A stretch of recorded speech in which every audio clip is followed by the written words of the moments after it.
Welcome to the deep dive.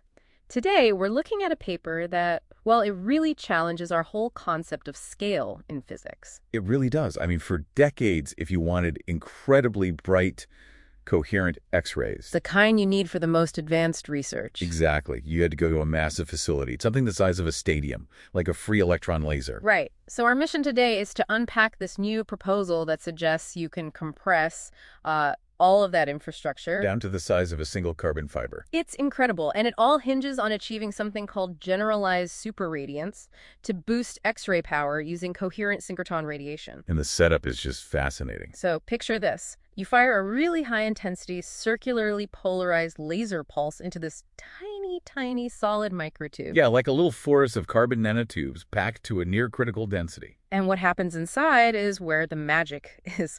So to get there, we probably need to start with surface plasmon polaritons, or SPPs.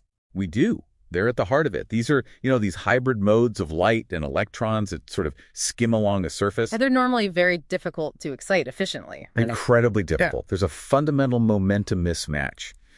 The light just can't properly connect with the electron waves to transfer its energy. It's like trying to push a merry-go-round by just throwing baseballs at it. That's a great analogy. You just don't get efficient coupling. So the microtube's shape, its curvature, that's the secret sauce here. It solves that mismatch. That is the key innovation. The cylindrical geometry combined with that rotating, circularly polarized laser, it just perfectly overcomes the mismatch. You get this resonant coupling. And that excites a really strong rotating SPP mode inside the tube. A very strong one. And the efficiency jump is not small. I mean, the old linear methods had a coupling factor of, maybe 10 to the minus 3? Which is almost nothing. Basically, yeah. This new scheme gets up to about 0.19. Wow. So that's more than 100 times better. You're actually using the laser's power now. You're unlocking its full potential. And that's what creates these absolutely immense fields inside the tube.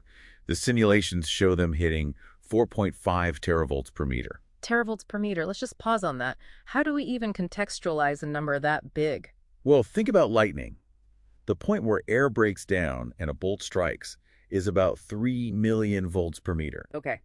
We are talking about fields millions of times stronger than that, all inside this microscopic cylinder.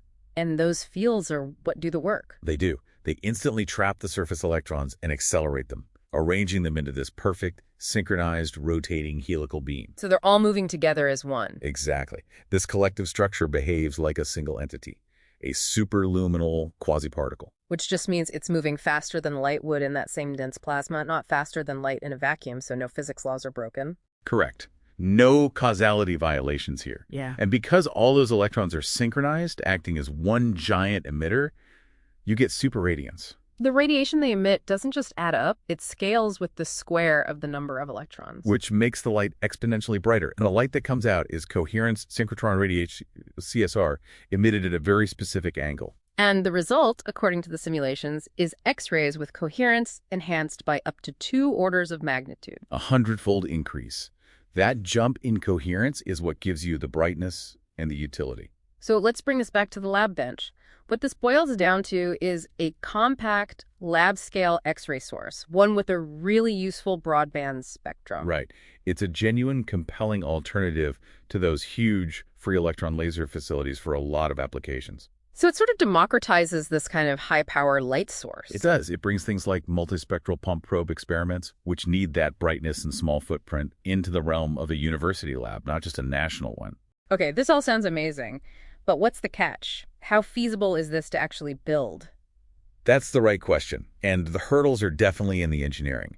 You need very, very high contrast lasers. So the start of the pulse doesn't just destroy the target. To avoid that pre-plasma formation. Exactly. And the nanotubes themselves require extremely precise fabrication and alignment.